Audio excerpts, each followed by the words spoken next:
একটা মেয়ে ছিল, নাম শিওভান। বাবা মায়ের সাথে তার প্রায় ঝগড়া হতো। সেদিনও স্কুল থেকে ফিরে মায়ের সাথে খুব বাজে একটা কথা কাটাকাটি হয়। রাগে শিওভান সোজা নিজের ঘরে উঠে দরজাটা জোরে বন্ধ করে দেয়। রাগের মাথায় হঠাৎ সে আয়নার দিকে তাকায়। তাকিয়েই শরীরটা কেঁপে ওঠে। আয়নায় যে মুখটা সে দেখে সেটা তার নিজের নয়। দেখতে তার মতোই, কিন্তু চুল এলোমেলো, মুখটা ময়লা আর চোখ দুটো একদম অচেনা।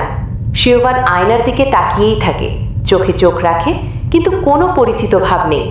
মনে হচ্ছিল সামনে দাঁড়িয়ে আছে একেবারে অন্য কেউ। ভয়ে সে এক পা পিছিয়ে যায়। তুমি কে?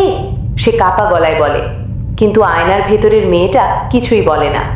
শিওভান ধীরে ধীরে হাত বাড়িয়ে আয়নায় ছোঁয়ায়। ঠিক তখনই আয়নার ভেতরের মেয়েটাও হাত বাড়ায়। দুজনের আঙুল একসাথে লেগে যায়। চলে যাও! শিওভান চিৎকার করে ওঠে, এখান থেকে চলে যাও!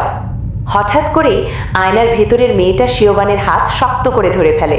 তারপর টানতে টানতে তাকে আয়নার ভেতরে নিয়ে যেতে থাকে। শিওভান অনেক চেষ্টা করে নিজেকে ছাড়াতে, কিন্তু কোনো কাজ হয় না। এক ঝটকায় সে আয়নার ভেতরে টেনে নেওয়া হয়। চোখ খুলে শিওভান নিজেকে দেখতে পায় এক অন্ধকার জঙ্গলে।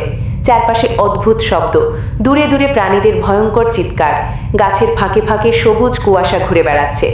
কোথায় যাবে বুঝতে না পেরে সে হাঁটতে থাকে, কিন্তু যত হাঁটে ততই মনে হয় একই জায়গায় ঘুরছে। শেষে সে একটা গাছের গুড়ির ওপর বসে কান্নায় ভেঙে পড়ে। আর ঠিক সেই সময় শিওভানের ঘরে একটা মেয়ে বিছানায় বসে হাসছিল।